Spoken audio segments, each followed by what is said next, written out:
2021년 2월 11일 찬송 549장 통일 431장 내 주여 뜻대로 말씀 마태복음 12장 38절에서 50절 제목 복음을 듣고 순종하는 예수님의 참된 가족.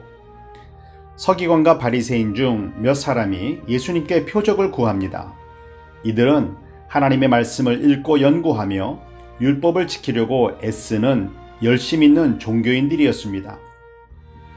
그들은 예수님께서 행하신 놀라운 기적들을 보기도 하고 듣기도 했습니다. 그런데 예수님께 표적을 구했습니다.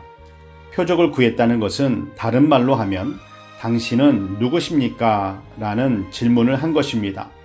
하나님을 향한 열심은 있었지만 하나님의 마음과 뜻을 제대로 알지 못하는 자들입니다. 예수님은 이들을 향해서 음란한 세대라 표현합니다. 육신적 음란이 아닌 영적 음란으로 하나님을 향한 참 믿음이 없는 세대라 말씀하신 것입니다. 예수님은 요나의 표적밖에 없다면서 요나처럼 예수님도 밤낮 사흘 동안 땅속에 있을 것이다 하셨습니다. 이것은 예수님의 십자가의 죽으심과 부활을 말씀하신 것입니다. 예수님은 자신에 대해 요나보다 큰 분, 솔로몬 왕보다 더 큰 사람이 자신이라고 말씀하셨습니다.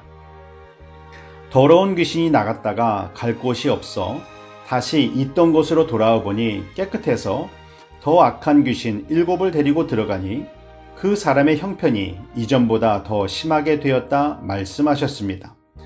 하나님의 능력과 은사를 맛보고 하나님의 살아계심을 믿으면서도 하나님의 뜻 앞에 순종하지 않는 사람의 삶의 모습을 보여주는 말씀입니다. 우리들의 몸, 시간, 돈이 하나님께 쓰임받지 못한다면 어디에 누구를 위해 쓰임받게 될까요? 46절부터 50절까지는 육신의 가족과 영적인 가족에 대해 보여줍니다.